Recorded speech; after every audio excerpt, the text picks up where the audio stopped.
Après cette année difficile et délicate sur les marchés financiers, qu'en sera-t-il pour 2021?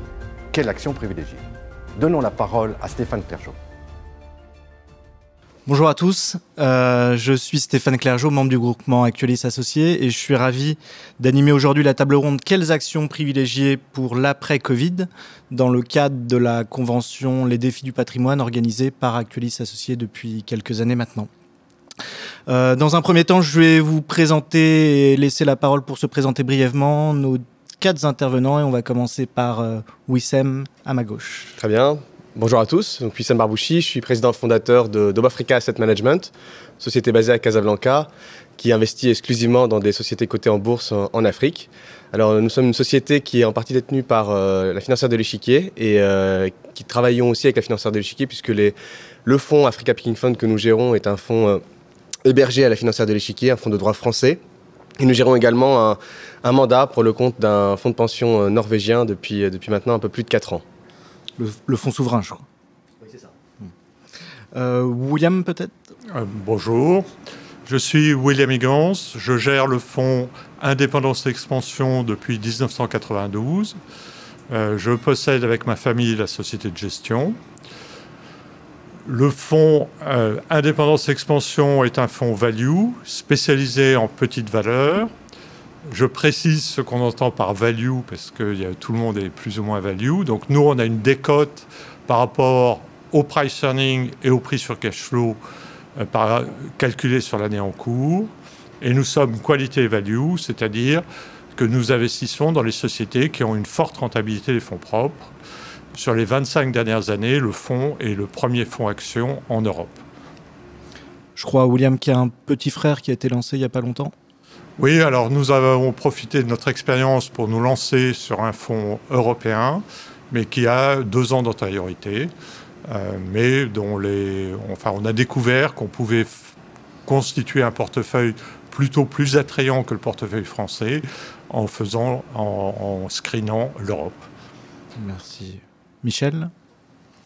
Bonjour, alors moi je m'appelle Michel Legros, je travaille pour une société qui s'appelle Clartan Associés. Nous gérons un peu plus de 1 milliard et 100 millions d'euros, en grande partie à l'intérieur d'une SICAV, Clartan, qui gère un petit peu moins de 1 milliard, composée principalement de 5 compartiments distribués dans le public.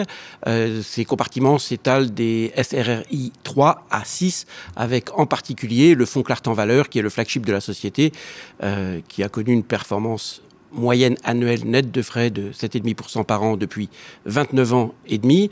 Et nous avons lancé un fonds l'année dernière qui s'appelle Clartan Ethos, ESG Europe Small et Mid Cap, avec un partenaire suisse dont on parlera certainement aujourd'hui. Et la société Clartan est gérée de manière collégiale et dispose de bureaux en France, en Allemagne et en Suisse. Merci Michel. Jacques-Aurélien, en bout de table pour terminer. Donc, bonjour à tous, je me présente Jacques-Aurélien Marciro. Je représente aujourd'hui le groupe Edmond Rothschild Asset Management en qualité de co-responsable des gestions actions et de gérant principal du fonds Edmond Rothschild Big Data, fonds lancé il y a maintenant plus de 5 ans, dédié à la création de valeur autour de l'exploitation des données. Merci Jacques-Aurélien. Dans une première partie, on va essayer de revenir un petit peu sur ce qui s'est passé en 2020 et le moins l'on puisse dire, c'est que c'était une année assez exceptionnelle et chahutée, qui, après des drawdowns exceptionnels en première partie d'année, s'est terminé pour certains marchés par des records historiques. Et je voudrais savoir, peut-être en commençant par Michel, comment vous avez traversé cette année et le bilan qu'on peut déjà en tirer. Alors l'année 2020 était une année très difficile pour notre gestion, qui était positionnée assez fortement sur certaines thématiques value, et nous avons souffert de la plus rapide et sévère récession depuis plusieurs décennies, en particulier dans le monde de l'énergie et sur un certain nombre de sociétés assez cycliques, particulièrement touchées par cette crise. Depuis le 9 novembre, s'est amorcé un rebond solide, dont nous pensons qu'il se poursuivra sur les trimestres à venir, car l'écartement des styles croissance et value que nous avons connu en 2020 a connu un véritable écartèlement à la faveur du Covid, et le mouvement a commencé à peine à se renverser depuis le début novembre. Du coup, Michel, la performance des vaisseaux amiraux Action chez vous en 2020, 2020 ? Alors 2020, c'est moins 12. Nous sommes à peu près à 11% en dessous du plus haut historique établi en février 2020. Moins 12 sur le fonds international et le fonds Europe, je crois. Voilà, c'est à peu près la même performance. Moins 3,7 sur le fonds défensif et 5-6% de baisse sur le fonds intermédiaire. On restera concentré sur les actions dans le cadre de cette table ronde. Jacques-Aurélien, peut-être, avec cette vision globale qu'a Edmond de Rothschild Asset Management sur l'ensemble des classes actions ? Oui, peut-être pour recommenter un petit peu l'année 2020 et parler avec l'objectivité finalement d'une maison qui a une gamme actions très fournie allant du style croissance au style value. Il est clair que 2020 était une année caricaturale. C'est-à-dire que des gérants qui partagent une méthodologie, une rigueur, un savoir-faire, se sont retrouvés avec des écarts de performance dantesques à la faveur de 2020 qui était une année polarisante. On a vu les changements sociétaux, les mutations à l'œuvre à cause ou grâce au Covid, notamment concernant le e-commerce, la digitalisation et toutes ces tendances. Maintenant, peut-être que certains mouvements ont été extrapolés un peu trop, ce qui est le propre des marchés financiers, c'est parfois d'aller trop loin dans un sens ou dans l'autre. Et donc c'est vrai que cette année 2020 a été marquée par cette dichotomie qui peut-être ne se répétera pas en 2021. Peut-être, du coup, Jacques-Aurélien, commencer à évoquer un petit peu l'univers émergent, du moins zone géographique émergent. Comment vous, chez Dram, avec l'exhaustivité de la gamme, vous avez réussi à tirer votre épingle du jeu ou pas sur certaines zones ou sur certains fonds ? Alors là encore, comme on a une vingtaine de fonds ouverts aujourd'hui dans la gamme Action et Dram, ce sera difficile pour moi de tous les commenter, mais ce qui est sûr, c'est que les pays émergents et notre gamme émergente s'est très bien sorti, voire sorti renforcé de cette crise. Et c'est vrai que suivre la Chine était un atout pour comprendre ce qui allait se passer, notamment aux États-Unis puis en Europe, car c'est là où on a observé une reprise très rapide en l'absence de stimulus important. Et on voit que finalement, c'est cette même tendance qui est en train de se diffuser aux États-Unis puis à l'Europe, tant et si peu qu'on n'ait pas un troisième confinement. Peut-être du coup, Wissem, pour poursuivre sur les émergents et le biais Afrique qui est le vôtre. Oui, alors les marchés africains n'ont pas été épargnés par cette crise sanitaire, même s'ils ont été un peu moins touchés, disons. Si on prend quelques éléments chiffrés, sur l'année 2020, les marchés africains, dans leur globalité, affichent une décroissance de moins 2,6, moins 2,7% selon le FMI, avec toujours des disparités assez importantes. Mais on a des marchés qui terminent l'année, en tout cas sur le plan économique, en territoire positif. Je pense notamment à l'Égypte ou à la Côte d'Ivoire.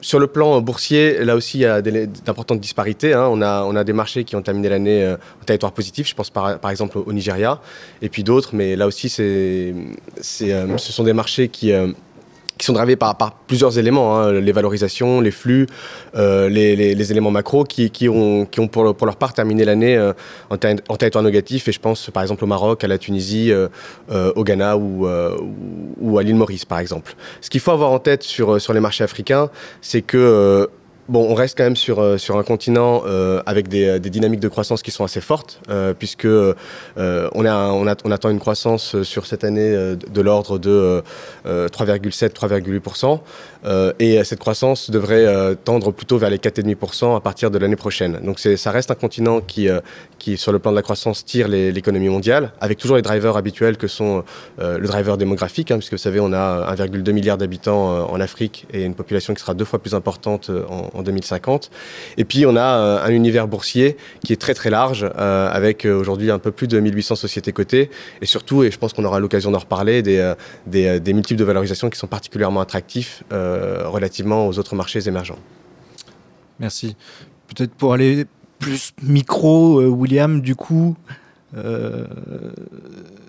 sur les small. Alors sur les small, nous on a une année 2020 sportive comme pour tout le monde, et de façon étonnante parce que nous sommes value, nous avons eu plutôt une bonne année puisque le fonds France a terminé à plus 9,5, le fonds Europe un peu moins bien, enfin nettement moins bien puisque moins 0,5.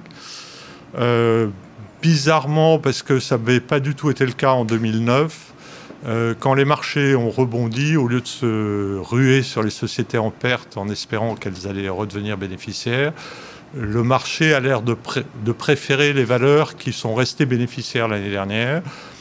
Comme c'est sur ces valeurs qu'on s'était positionné à partir du mois de mai, on a fini par avoir une performance finalement très bonne pour une année où l'économie réelle était catastrophique.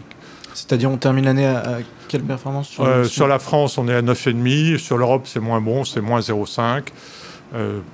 sachant que c'est de ma faute, parce que c'est toujours de ma faute. Disons, quand on avait constitué le portefeuille européen, j'avais pris les valeurs les moins chères de la France et je les avais mis dans l'Europe. Et il se trouve que c'est les valeurs les plus chères de notre portefeuille français qui ont bien marché depuis 2 ans. Donc, même si on arrive à marcher bien en étant value, les valeurs les plus value n'arrivent pas à suivre le marché. Le sentiment que j'ai moi de cette année inédite, c'est qu'on a l'impression que la sélectivité est à nouveau la clé de la gestion action et qu'en fait, il fallait vraiment être capable en 2020 de peut-être sortir de certains secteurs ou de sortir de certaines valeurs. Est-ce qu'on peut partager ce sentiment chez vous ? Oui, alors là, on peut dire que nous qui avons une durée de détention de 4 ans, l'année dernière a rajeuni le portefeuille sensiblement. On a un taux de rotation le plus haut qu'on n'a jamais eu. Bon, il est évident qu'on a été obligé de vendre tout ce qui était lié à l'immobilier commercial ou à l'événementiel, qu'on s'est un peu allégé sur le travail temporaire au début de l'année. Bon, ce qui nous a permis de faire comme le marché au bout de, disons, à fin mars. Et après, ça a été de se positionner sur... Enfin, là, par contre, la stratégie value a bien fonctionné. Ne pas investir dans les sociétés en perte était une bonne politique. Peut-être Jacques-Aurélien, année où on évoque... On parle de la Covid comme ayant été un révélateur de tendance, en fait, un game changer pour certains, et qui a mis en avant certains secteurs. Est-ce que vous l'avez constaté, vous, dans vos portefeuilles, et est-ce que vous avez essayé de jouer cet aspect-là dans vos allocations ? Alors évidemment, comme tout le monde, on a essayé d'interpréter les changements à l'œuvre liés au Covid et de les intégrer dans nos portefeuilles. Mais surtout, on a essayé et on continue d'avoir une discipline de fer sur les investissements que nous faisons. Car ne nous trompons pas, 2021 sera une année très compliquée, qu'on ait une gestion croissance ou une gestion value. Je vais juste vous l'illustrer pour nos auditeurs de manière très simple. Prenons une gestion croissance classique. Est-ce que vous voulez avoir une société qui livre des plateaux repas comme DoorDash, qui fait 3 milliards de chiffre d'affaires, 300 millions de pertes, et qui est valorisée 80 milliards ? Une société pareille aura beaucoup de mal à croître dans ses profits, même avec des hypothèses très fortes. Est-ce que vous préférez FedEx, qui pour la même capitalisation boursière fait 45 milliards de chiffre d'affaires ? Donc vous voyez, dans des sociétés de croissance toutes les deux fortes, il y en a sur lesquelles des accidents très importants pourront avoir lieu. Prenons maintenant 2 exemples value. Entre une société value bien capitalisée, de qualité, comme l'évoquait un de mes confrères, et peut-être une société très cyclique, très endettée, c'est en 2021, là encore, qu'on verra la différence entre celle qui peut-être ne sortira pas de l'ornière une fois que les prêts garantis par l'État seront terminés, et celle qui, quelque part, sortira renforcée du Covid, parce que justement, l'environnement concurrentiel sera assaini, amoindri, et donc finalement, une société qui, pour l'instant, passe pour une victime du Covid dans la catégorie value, alors qu'en fait, elle en est bénéficiaire.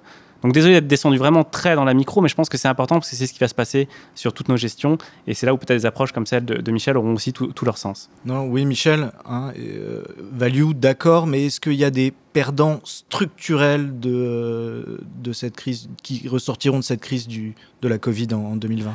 Oui, bien sûr. Alors, notre gestion s'appelle Quality on Value, c'est-à-dire que nous nous concentrons également sur des sociétés qui ont une rentabilité structurelle élevée. Et pour nous, il ne fait pas de doute que dans la durée, c'est-à-dire sur une période supérieure à 5 ans, eh bien, nous avons un parallélisme entre la création de richesse des sociétés et le parcours boursier.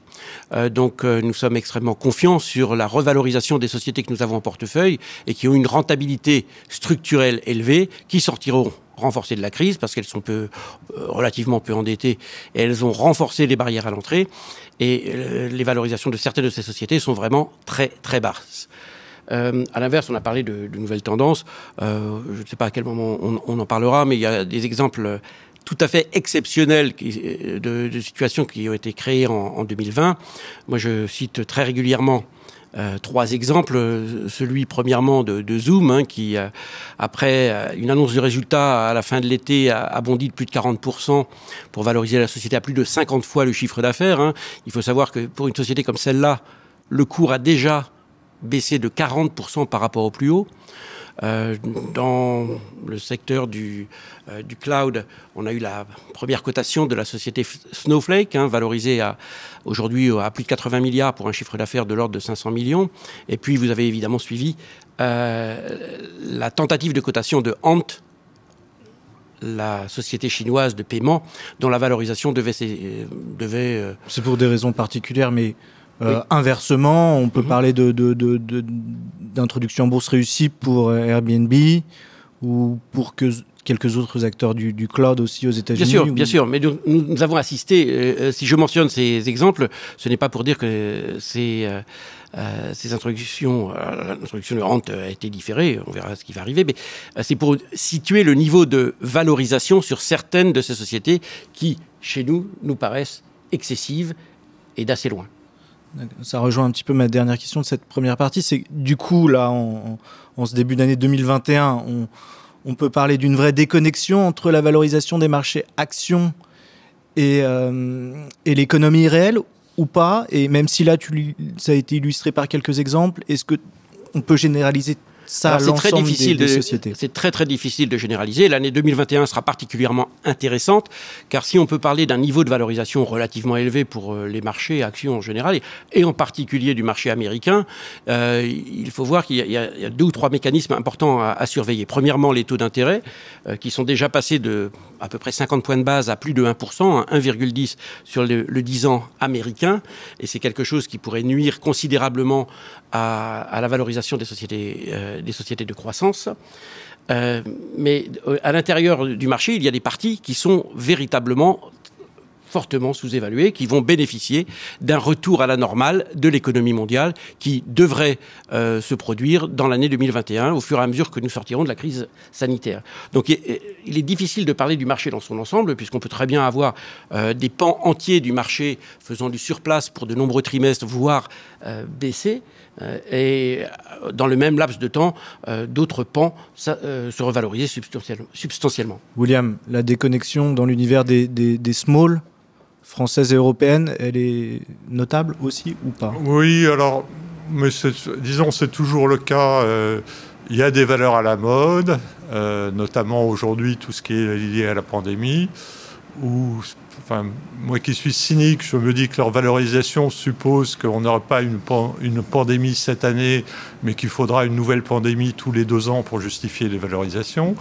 Moyennant quoi le marché est quand même momentum, donc si vous faites du test, vous avez des pricing de 90 et ça ne gêne pas pour le moment le marché. Moyennant quoi, personnellement, je pense qu'il n'y a pas une corrélation très forte entre l'activité économique et la bourse. L'année dernière l'a démontré. Globalement, la bourse a presque pas baissé alors que l'économie réelle a vraiment été affectée.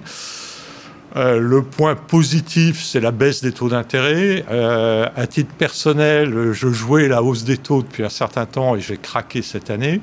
Je pense que pendant au moins 2 ou 3 ans en Europe, il n'y aura pas de hausse des taux. Et c'est ça qui soutient le marché, c'est-à-dire les gens qui ont de l'argent n'ont plus vraiment le choix s'ils veulent avoir un minimum de rendement sur leurs actifs. Sinon, effectivement, je partage l'opinion de la personne qui vient de parler, c'est-à-dire, disons, on a toujours dit que la meilleure nouvelle pour une société cotée, c'était le dépôt de bilan d'un concurrent. Quand les PEG devront être remboursés, à moins que l'État trouve un nouveau système, il y aura des sociétés qui vont sauter. Et donc les sociétés qui survivront seront plus rentables que si elles avaient des concurrents. Ça paraît évident. Et donc il faut, pour moi, privilégier, mais c'est toujours le cas, les sociétés qui ont les bilans les plus solides. Et après, je voudrais quand même rappeler que sur longue période, les petites valeurs battent les grandes d'à peu près 2% par an, ce qui fait des écarts quand même significatifs sur 20 ans, puisque sur 20 ans, le CAC 40 a progressé de 57% en dividendes réinvestis et le CAC Mid and Small de 225%. Wissem, sur l'Afrique, les émergents, l'Afrique, on se connaît depuis quelques années, ça fait des années qu'on se dit que ça sera l'année du démarrage et on l'attend toujours. La fin d'année, je crois que le fonds a baissé de l'ordre de 10% en 2020, le Africa Picking Fund. 2021 sera la bonne ou pas? Et les valorisations actuelles, on en pense quoi du coup? Alors effectivement, déjà pour rebondir un petit peu sur ce qui vient d'être dit, sur les marchés africains, ce qui est assez paradoxal, c'est qu'on est sur des territoires de croissance et paradoxalement, les multiples de valorisation sont à des niveaux qui sont à des niveaux très value. C'est-à-dire que quand on regarde les marchés africains, on a beaucoup de marchés qui sont à des multiples de price earning ratio qui sont en dessous de 10. Le cas du Ghana, par exemple, on est à 3 fois. On a des marchés où on est à 6 fois, comme la Bourse régionale des valeurs mobilières qui intègre la Côte d'Ivoire, ou autour de 10 fois pour un marché comme le Kenya ou le marché égyptien. Donc il y a vraiment une déconnexion forte finalement entre les multiples de valorisation qu'on observe sur le territoire africain et l'environnement économique, qui est un environnement économique qui tient relativement bien. Le deuxième élément important, je pense qu'il faut avoir en tête, c'est que sur le territoire africain, puisque là aussi je vous entendais parler un petit peu des taux, en Afrique les taux restent sur des niveaux relativement élevés par rapport aux économies matures et même émergentes, puisqu'on a beaucoup de marchés où les taux directeurs sont supérieurs à 10%. Et donc il y a vraiment des économies africaines où l'argent reste rémunéré et où la prise de risque reste particulièrement rémunérée. Maintenant, le défi que nous on a en tant que gérants sur ces marchés-là, c'est évidemment de capter la croissance, mais la croissance elle est là. En revanche, souvent la création de valeur elle est plus compliquée. Donc on a des entreprises qui vont croître, mais qui vont avoir des retours sur capital employé qui souvent vont être inférieurs à leur coût moyen pondéré du capital. Mais c'est inhérent au fait que le coût de la dette est à des niveaux particulièrement élevés, en tout cas relativement élevés par rapport aux autres marchés européens. Donc 2021, pour répondre à la question, c'est vrai que nous on reste convaincus que l'Afrique reste un territoire sur lequel il faut être investi sur le long terme, parce que la croissance est là, parce que les taux de valorisation sont attractifs et parce qu'on a des entreprises qui aujourd'hui opèrent dans des métiers qui historiquement n'étaient pas des métiers d'entreprises africaines. On a aujourd'hui des entreprises dans la monétique. Je pense par exemple à HPS au Maroc, qui est une des meilleures performances de notre fonds cette année. On a des entreprises dans le diagnostic médical. Je pense à Integrated Diagnostic Holding, qui est une entreprise égyptienne dont on est également actionnaire et qui est dans un métier qui présente de forts potentiels de croissance. Mais aussi, on est aussi présent, et c'est vrai que ça c'est une vision qu'on a pour l'année 2021 sur des secteurs un peu plus cycliques, parce que là j'ai évoqué deux sociétés qui sont dans des secteurs défensifs, et notre volonté pour l'année 2021 c'est d'opérer un revirement marginal sur des entreprises plutôt cycliques comme dans le secteur de l'hôtellerie. Et à titre d'exemple, on est actionnaire d'une société sud-africaine qui s'appelle City Lodge, qui a une croissance des résultats nets de 10% par an depuis 10 ans et qui a un retour sur capital employé proche de 20%. Et entre le plus haut et le plus bas en termes de cours boursier, a vu son cours divisé par 15. Donc on a aussi une volonté d'aller sur ces entreprises-là qui affichent des niveaux de valorisation particulièrement intéressants, qui devraient voir un retournement intéressant sur le plan opérationnel, et pour lesquels, et ça c'est vrai que c'est un petit peu dans l'ADN que nous avons, que celui de la financière de l'échiquier, on a une conviction forte sur la qualité des équipes dirigeantes à qui nous confions des capitaux sur le long terme. Peut-être Jacques-Aurélien, donc du coup on a déjà tiré assez largement le bilan de l'année 2020, on amorce 2021. Comment on se positionne aujourd'hui chez Edmond de Rothschild en termes d'orientation? Qu'est-ce qu'on pousse auprès des conseillers en ce moment dans votre gamme qui est quand même très élargie?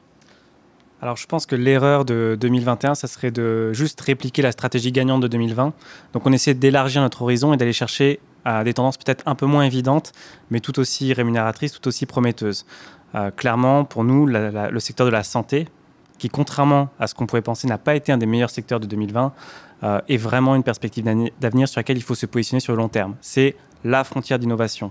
Les sciences du vivant, ça ira bien au-delà de ce que l'informatique est capable de produire si votre horizon de temps dépasse les 3 à 5 ans. Ça, c'est un premier point.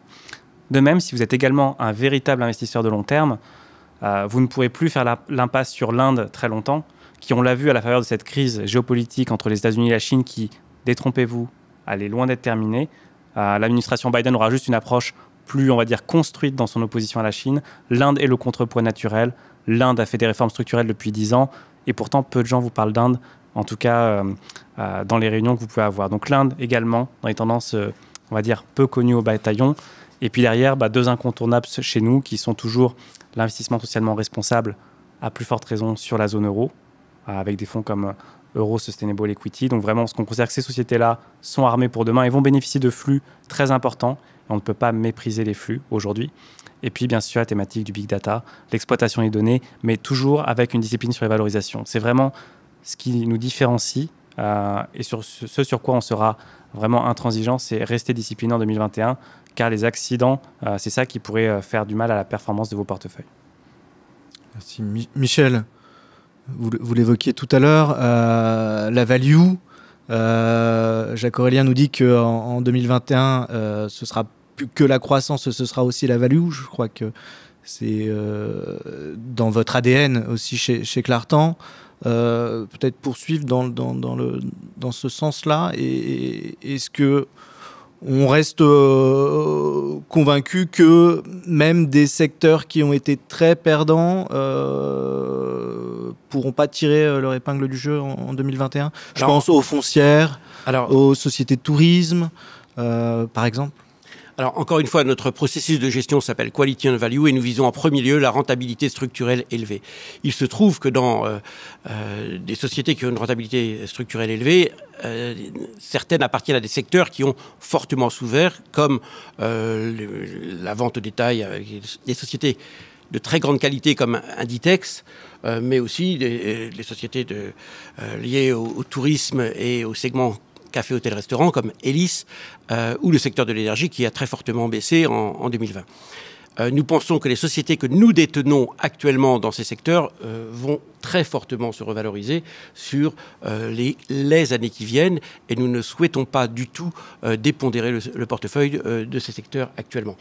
Comme vous le savez, le Brent se traite aujourd'hui aux alentours de $55 le baril. C'est substantiellement au-dessus des plus bas qui avaient été enregistrés en mars, en dessous de $20 le baril. Et nous avons un contexte sur les matières premières qui s'avère assez prometteur, avec une reprise qui a de fortes chances de surprendre par le haut en 2021. Nous conservons par ailleurs un certain nombre de titres de grande qualité, beaucoup moins décotés, mais qui ont une rentabilité structurelle élevée et une croissance élevée, avec des sociétés de type Legrand et Silor qui vont porter la croissance du fonds sur de nombreuses années. Donc nous nous concentrons vraiment sur le stock picking. Il est difficile de parler vraiment de paris sectoriels et nous préférons avoir des portefeuilles équilibrés qui, nous pensons, dans la durée, verront leur valorisation fortement monter. Jacques-Aurélien, je crois. Oui, je voulais juste apporter un petit point de complément. Ce sera l'année de la value et de la croissance pour peu que vous ayez sélectionné des bons gérants value et des bons gérants croissance. L'année 2021 sera l'année où on verra les gérants croissance qui ont acheté des titres de croissance comme une collection de carnets de timbres sans regarder les valorisations, sans regarder les fondamentaux, la qualité des gouvernances. Il y aura des accidents. Donc les mauvais gérants croissance se révéleront. Mais du même côté, les mauvais gérants value se révéleront également, avec des sociétés qui ne sortiront pas de la crise une fois les mesures de soutien terminées. Donc vraiment, pas value, pas croissance, juste avoir les bons interlocuteurs, une bonne sélection, ça fera la différence. On pourra créer de la valeur avec des sections de titres value et des sections de titres croissance. William, on sait que vous êtes plus value, mais je sais qu'il y a aussi des points particuliers que vous retenez dans les sociétés à caractère familial. Il y a des éléments spécifiques que vous regardez. Alors d'abord, je veux quand même préciser, en 2021, on va faire ce qu'on fait depuis 30 ans. Donc on ne change pas. Mais je vais quand même préciser ce qu'on fait depuis 30 ans. La première chose, c'est nous n'investissons pas dans les sociétés en perte. On considère que dès qu'une société est en perte, la valorisation est trop subjective. Deuxièmement, nous considérons que les banques sont un secteur à part et donc nous ne considérons pas que les investisseurs value doivent avoir des valeurs bancaires dans leur portefeuille. Et ça nous réussit assez bien puisque sur 10 ans, on a dégagé une rentabilité de 15% et que le marché, c'est-à-dire notre indice de référence, a dégagé une rentabilité de 8%. Donc on va continuer à faire ça. On a un peu souffert. Pour nous, la value marche bien à condition de sortir les banques. Donc on a toujours un petit doute sur le fait que la value ne fonctionne pas. Disons, tout le monde est d'accord pour dire que la value n'a pas fonctionné pendant 10 ans. Il se trouve qu'aucun fonds Action France nous a battus sur cette période. Donc, en cherchant des sociétés qui ont une forte décote par rapport au price earning du marché ou au prix sur cash flow, et qui ont une prime en rentabilité des fonds propres, généralement, on arrive à battre le marché, sauf les années où les gens ne regardent absolument plus les valorisations. Généralement, c'est quand elles prévoient une récession l'année d'après et qu'elles disent c'est pas la peine de regarder les chiffres de cette année, puisque l'année d'après, ils vont baisser. Bon, ça arrive de temps en temps, on souffre, mais ce n'est que provisoire. Nous pensons que cette année, après 2 ans un peu difficiles pour les values, puisque tout le monde voulait acheter de la croissance, si ce qui s'est passé en novembre et décembre continue, on aura une excellente année, puisque depuis novembre, le thème de la value est à la mode et les values surperforment d'une façon assez large. Les sociétés en perte aussi, je dois le reconnaître. Donc on continue à faire ce qu'on fait. Le portefeuille européen est plutôt plus beau que le portefeuille français, c'est-à-dire qu'on a une plus forte décote par rapport au marché, enfin c'est moins cher, et on a une plus forte rentabilité des fonds propres. Donc peut-être que cette année, le fonds européen aura une meilleure performance que le fonds français. Et de toute façon, il est plus facile à gérer parce que plus petit. Mais bon, on verra ça à la fin de l'année, qu'est-ce qui va se passer, sachant que le monde est imprévisible. Wissem, value grosse en Afrique, est-ce que c'est un sujet aussi, ou quand on est société africaine, on se doit d'être une valeur de croissance ? Alors disons que les sociétés africaines affichent des taux de croissance sur le plan opérationnel qui sont pérennes. Et c'est vrai que quand on regarde les multiples, on est souvent face à des entreprises qu'on pourrait presque qualifier de value. Et c'est vrai qu'au moment où j'ai lancé Africa Picking Fund il y a maintenant 6 ans, je m'attendais difficilement à voir des entreprises à des niveaux de multiples aussi faibles, 4 ou 5 fois les l'EBITDA, pour des entreprises qui affichent des taux de croissance autour de 10% par an. Disons que dans notre gestion, notre objectif, c'est là aussi pour nous de continuer à faire ce qu'on sait faire, c'est-à-dire rencontrer les équipes dirigeantes, faire des modèles et des cas d'investissement. Et ce qui a peut-être un petit peu changé depuis quelques temps, c'est qu'on a aussi une volonté assez forte, d'une part d'être moins dépendant du risque principal qui a affecté le fonds ces 6 dernières années, qui est le risque devise. C'est vrai que quand on a lancé là aussi le portefeuille, on s'est dit, en diversifiant géographiquement le portefeuille, en étant investi sur un nombre important de territoires africains, on limite le risque devise. Et en réalité, on s'est aperçu que cette diversification a coûté relativement cher au portefeuille.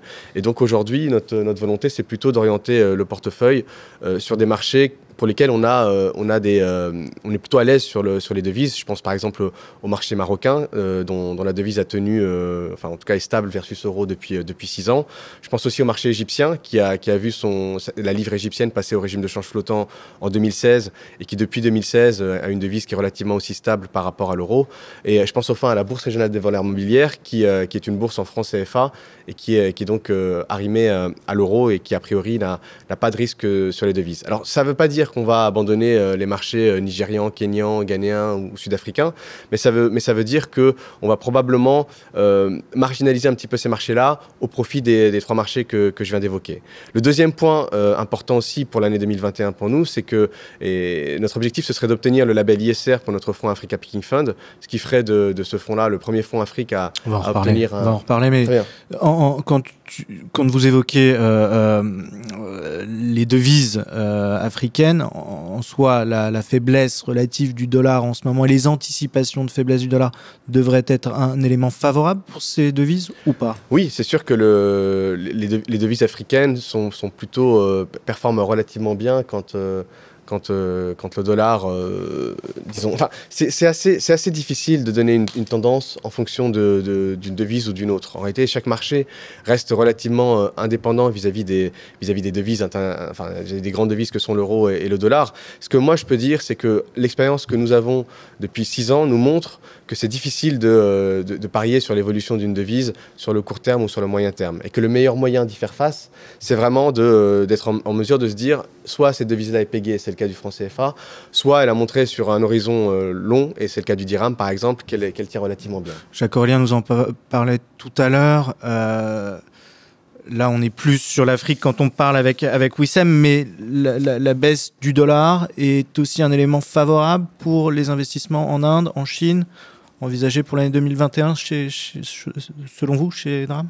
Alors oui, tout à fait. La baisse du dollar pour les pays émergents en général est de manière unanime un phénomène positif.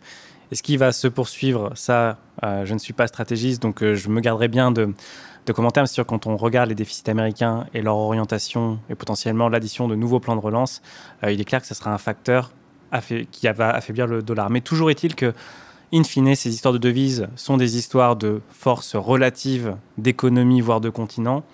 Et donc la vraie question, c'est si vous pensez à un affaiblissement durable du dollar, soit vous avez une conviction sur la croissance chinoise ou le rebond des économies européennes. Si on poursuit sur les zones géographiques, Michel, dans le fonds Clartan Valeur, c'est un fonds Action Internationale qui a malgré tout encore un biais assez prononcé sur la France. Ça pourrait évoluer en 2021 pour différentes raisons. Alors le fonds Clartan Valeur est un fonds à horizon international, mais il a un fort biais européen, structurellement, depuis sa création il y a un peu moins de 30 ans. Nous avons néanmoins des investissements aux États-Unis et 3 investissements en Chine pour un portefeuille concentré d'un peu plus de 35 valeurs. Et progressivement, nous augmentons le réservoir d'idées d'investissement, principalement sur la zone asiatique. Mais chez Clartan, du coup, dans le prolongement de notre discussion, chez Clartan, on commence ou on regarde de plus en plus les dossiers émergents pour des raisons de valorisation en ce moment ou pas particulièrement? Ce n'est pas uniquement pour des questions de valorisation. Nous pensons que la performance vient principalement de la rentabilité intrinsèque des sociétés et sur période longue, il n'y a pas de différence majeure en termes de performance de zones géographiques. Et nous pensons que la plupart des marchés financiers, que ce soit américains ou européens, auront des performances relativement similaires dans leur ensemble. Alors Jacques-Aurélien, si on parle des grandes zones développées maintenant, on surpondère toujours les États-Unis, on espère toujours la bascule sur l'Europe, on reste neutre sur le Japon. C'est quoi un peu la vision et drame en ce moment d'un point de vue allocation géographique? Action. Peut-être juste pour revenir sur la question précédente, je me permets une seconde. C'est important d'interroger ce qu'on appelle aujourd'hui la notion de pays émergent et surtout au sortir de la crise du Covid. Parce qu'on voit finalement que des pays comme la Corée du Sud, je précise, ont des PIB par tête qui sont quasiment au-dessus des niveaux français, que la gestion de la crise y a été excellente, donc ce qui démontre des institutions de bonne qualité.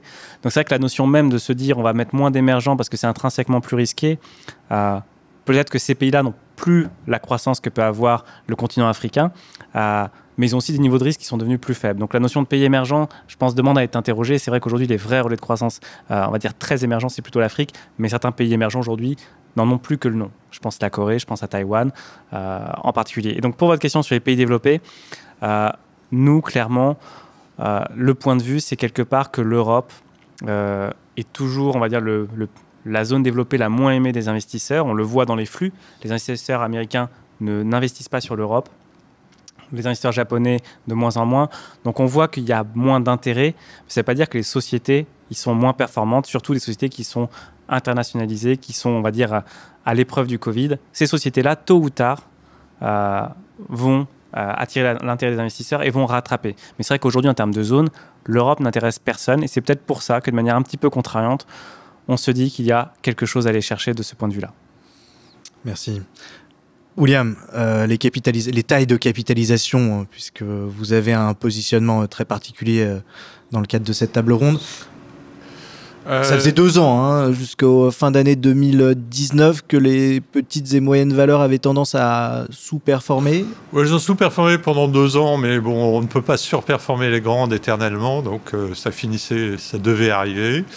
Mais comme je l'ai dit il y a peu de temps, globalement, les petites sociétés sur 10 ans et sur 20 ans ont battu les grandes de 2% par an, et ça fait des écarts significatifs à la fin. Bon, sachant que la rentabilité du CAC 40 sur la période doit être à peu près de 4%, si vous faites 2% de plus, c'est quand même significatif. Donc ça, bon, mais ça a toujours été le cas. Voilà.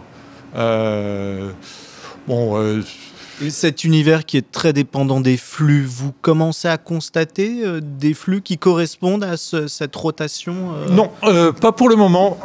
Bizarrement, ça fait quand même quelques temps qu'on observe des hausses du marché ou des baisses du marché sans flux énorme.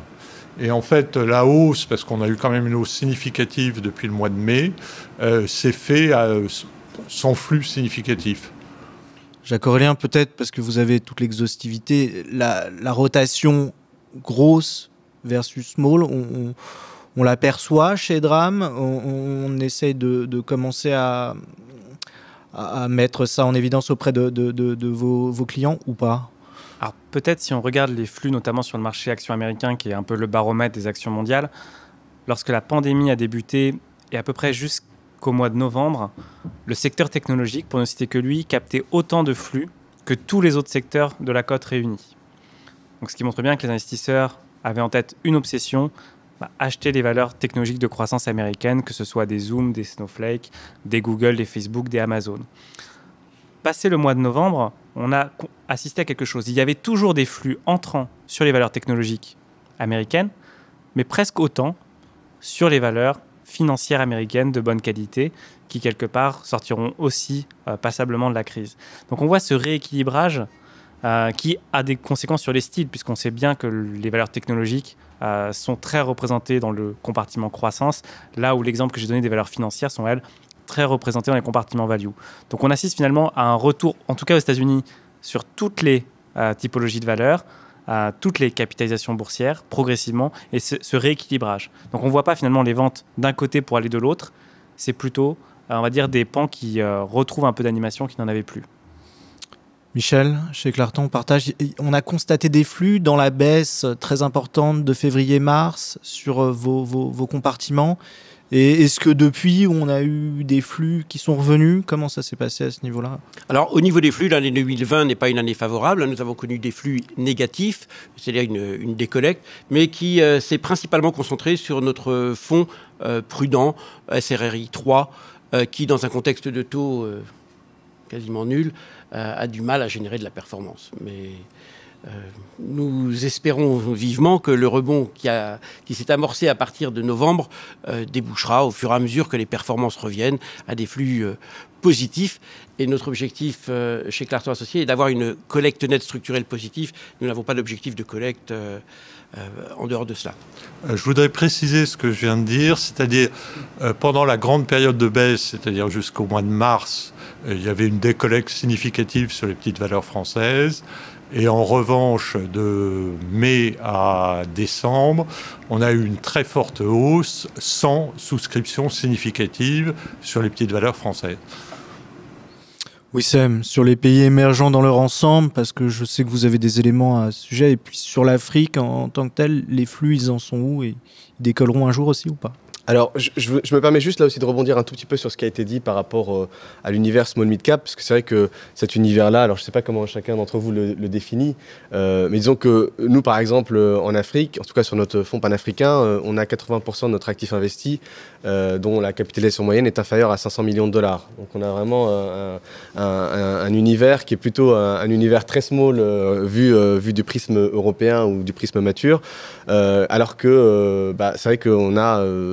si on regarde là aussi ces 5 dernières années, c'est plutôt les entreprises de taille importante en Afrique qui ont plutôt mieux performé. Je pense par exemple à Naspers, à Safaricom, à Commercial International Bank ou à Maroc Telecom. Ce sont plutôt ces entreprises-là bien visibles qui ont attiré les quelques flux qui étaient disponibles sur le territoire africain ou ailleurs.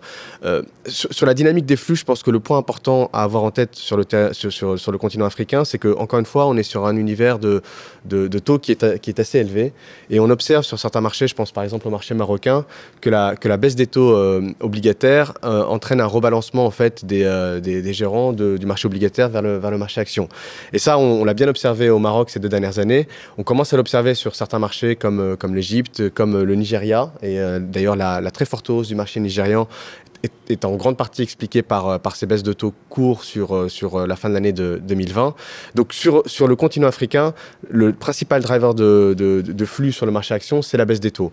Ensuite, sur les flux à l'étranger, en tout cas internationaux, je pense qu'il faut continuer de parler, d'éduquer, d'expliquer ce qui se passe sur ces marchés-là, parce que ça reste des marchés où on a le sentiment parfois que l'information n'est pas disponible, ce qui n'est pas le cas, puisque les entreprises sont accessibles et qu'on peut leur parler sans difficulté, même si souvent certaines exigent qu'on aille les rencontrer. Donc il faut accepter de prendre l'avion pour aller à Lagos, à Nairobi ou à Accra, mais ça fait partie un petit peu du métier de gérant. Et puis... Je pense que pour que les flux reviennent vraiment durablement, il faut aussi que, à un moment donné, les investisseurs soient rassurés sur ce point que j'évoquais au départ, qui est le point des devises. Puisque, évidemment, si on regarde là aussi sur longue période, on a des marchés où l'euro, la devise locale versus euro a pu perdre jusqu'à 60% sur une période de 5 ans, ce qui vraiment est un élément qui peut refroidir pas mal d'investisseurs. Merci Wissem. On arrive un petit peu au bout de cette présentation, mais j'aurais voulu, avant la conclusion, qu'on évoque peut-être un petit peu tout ce qui est thématique, ISG, ESR, ISR, ESG. Je sais que certaines de vos maisons sont de plus en plus positionnées dans cette dimension-là. Peut-être, Michel, je sais que vous avez lancé un fonds il n'y a pas très longtemps, qui est à la fois qui va dans ce sens, plus qui rejoint aussi la discussion qu'on a pu avoir sur les petites et moyennes valeurs. Oui, alors Clartin Associés a décidé de formaliser l'approche ESG en 2020. Nous avons tout d'abord signé les PRI de l'ONU, les principes de l'investissement responsable. Nous avons deuxièmement inscrit une charte ESG dans les statuts de la SICAV Clartan. Et nous avons troisièmement lancé un fonds ESG avec un partenaire suisse créé il y a 23 ans par les caisses de pension helvétiques. Cette fondation, Ethos, détient l'essentiel du capital d'une société qui s'appelle Ethos Service, avec qui nous avons lancé un fonds ESG, qui est investi dans les valeurs small et mid cap sur une base européenne.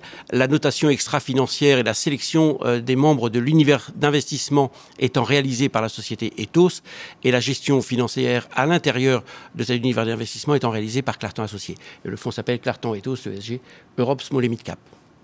Merci. Jacques-Aurélien, chez Dram, alors toute la gamme sera un jour ISG compatible ou pas? Alors toute la gamme est en intégration ESG, toute la gamme action. En termes de labellisation ESG, on a aujourd'hui plus de 50% de nos fonds qui sont labellisés. Et nous disposons, notamment pour la partie zone euro, de notre propre équipe d'analystes ESG, donc d'une méthodologie propriétaire sur cette composante-là. Et au sein de notre expertise, ce que j'aimerais mettre en avant en quelques instants, c'est vraiment notre fonds sur la santé, donc thématique globale, labellisé ESG, et bien sûr notre fonds Euro Sustainable Equity, qui existe depuis maintenant plusieurs années dans cette catégorie-là et qui affiche de très belles performances. William, je pense que dans quelques mois, tous les fonds sont ESG, ça sera plus très discriminant. C'est le sens de l'histoire. Nous avons une approche ESG, bien sûr, comme tout le monde. Nous avons constaté que les agences de notation ESG sur les valeurs moyennes faisaient un travail d'une qualité moyenne, notamment qu'ils n'arrivaient pas à lire les rapports annuels, ce qui était quand même gênant. Donc nous avons mis sur pied une notation en interne. Nous avons une approche qui nous est proche, notamment nous considérons que les sociétés familiales ont par nature une meilleure gouvernance que les sociétés non familiales parce que les intérêts des dirigeants et ceux des actionnaires extérieurs sont normalement les mêmes. Donc la présence ou l'absence de directeur extérieur nous semble un facteur secondaire. Disons, nous avons un petit doute sur les caractères subjectifs de l'ESG. Soit vous prenez les agences de notation, mais leur travail n'est pas exceptionnel. Soit il faut prendre des facteurs en interne, et nous afficherons une notation assez objective. Et je pense que nos investisseurs, sauf si on décide de le garder propriétaire, pourront retrouver les notes que nous donnons aux sociétés du portefeuille. Wissem, vous commenciez tout à l'heure à l'évoquer un petit peu sur votre fonds Africa Picking Fund. Oui, alors moi déjà je suis très heureux de voir que toutes les maisons françaises, parisiennes sont aujourd'hui impliquées sur cette thématique-là. C'est vrai que ça fait... moi quand je suis arrivé à la financière de l'échiquier en 2007, j'étais analyste ISR et à l'époque dans la gestion il n'y avait pas de fonds, il n'y avait pas de label, et puis même beaucoup de gérants et d'analystes regardaient un petit peu le sujet avec des grands yeux. Donc je suis heureux de voir qu'aujourd'hui c'est devenu mainstream, on va dire, dans la gestion d'actifs en Europe. Sur le territoire africain, il y a encore beaucoup de choses à faire. Et d'ailleurs, c'est bien parce que je pense qu'on est peut-être à ce qu'on était il y a 15 ans ou il y a 10 ans en Europe. Donc, beaucoup des entreprises qu'on peut aller rencontrer nous regardent souvent avec des grands yeux en nous disant on ne comprend pas trop ce genre de questions. Pourquoi vous nous parlez d'environnement, de parties prenantes ou de ressources humaines. Donc, nous, on considère aussi qu'on a un rôle à jouer sur ces sujets-là, à pousser les entreprises africaines et à les inciter à considérer de manière active ces sujets extra-financiers.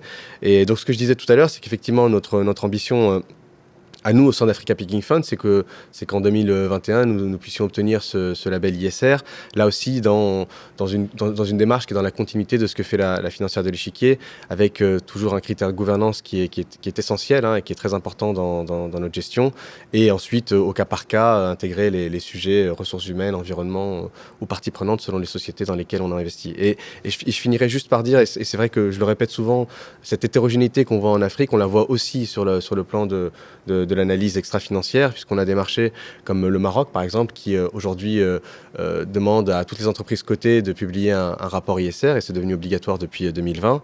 Et puis on voit encore des marchés plutôt petits qui considèrent encore peu ces sujets-là. Je pense par exemple au Ghana ou à la Côte d'Ivoire, mais qui les considèrent de plus en plus, parce que quand on les rencontre 3 années d'affilée et qu'on évoque ces sujets-là avec eux, à un moment donné, elles comprennent qu'il faut considérer avec intérêt ces sujets extra-financiers. Merci. Alors, pour conclure, parce que Jacques-Aurélien, vous nous avez déjà évoqué le fonds santé, mais peut-être dans le prolongement de ce que disait Wissem, et pour rejoindre aussi ce que vous disiez tout à l'heure, quelques véhicules peut-être plus globaux ou plus orientés, émergents, que vous souhaiteriez mettre en avant dans la gamme ? Alors désolé, je souris parce que je crois qu'aujourd'hui je me fais une spécialité de détourner vos questions, mais je pense qu'il y en a une que je veux m'auto-adresser sur l'ESG, puisque finalement, après nous avoir tous les 4 écoutés et écouté de nombreux discours aux sociétés de gestion, vous pouvez vous dire tout le monde se met à l'ISR. Est-ce que c'est de l'ISR washing ? Est-ce que finalement tout est ISR, plus rien n'est ISR ? Et je pense que là-dessus, en 2 minutes, comment on peut apporter un peu de bon sens et faire le tri ? Concrètement, prenez des fonds ESG, ISR qui vont refuser par exemple d'investir dans de la chimie de base. On ne peut pas vivre aujourd'hui sans chimie de base. Si vous refusez d'investir sur ces secteurs-là, c'est potentiellement juste que vous faites le choix délibéré de polluer à l'autre extrémité de la planète en laissant des sociétés dans des pays émergents sans standard de gouvernance équivalent aux Européens le faire. Question. Une autre question toute simple peut être de dire, est-ce que finalement, comme dans de nombreux fonds ESG, vous allez privilégier les GAFA qui quelque part ont des impacts sur nos écosystèmes, sur nos systèmes démocratiques et ne paient pas forcément leurs impôts, alors que oui, ils ont des très bons reporting ESG. Donc finalement, pour faire le tri dans toutes les gestions ESG, parfois il suffira de faire preuve de bon sens et juste de poser quelques questions aux gérants qui vous proposent leurs produits. Je ferme cette parenthèse un peu polémique. Et donc pour les fonds que le groupe souhaite mettre en avant et qui sont nos convictions, clairement, Edmond Rothschild Fund India sur les pays émergents est une très forte conviction si vous avez l'horizon de temps qui s'y prête, c'est-à-dire 5 ans et plus.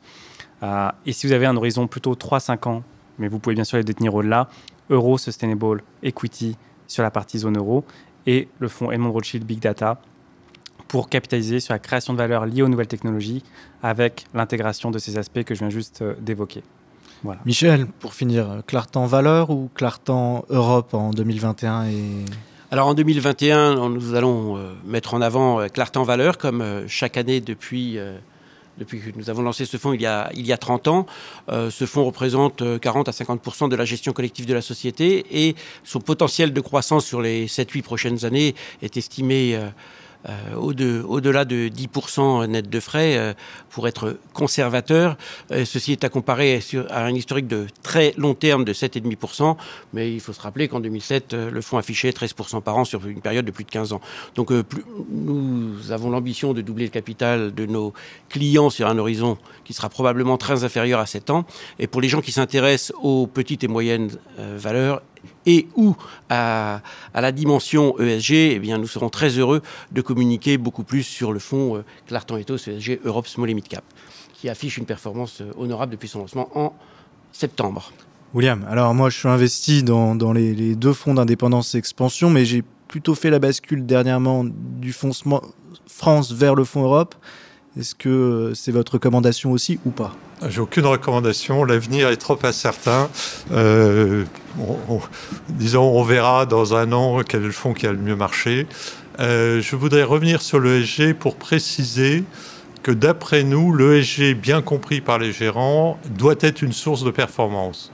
Nous avons constaté que grâce à l'ESG, on lit mieux les rapports annuels et on apprend des choses qu'on n'aurait pas vues si on n'avait pas eu une approche ESG, et que mieux on connaît les sociétés, mieux les performances s'améliorent. Et on a toujours considéré que la lecture des rapports annuels était un truc important et même fondamental dans notre métier. Et grâce à l'approche ESG, on lit mieux les rapports annuels, on comprend mieux, on pose de meilleures questions. Et donc c'est dans cette optique-là que nous avons une approche ESG.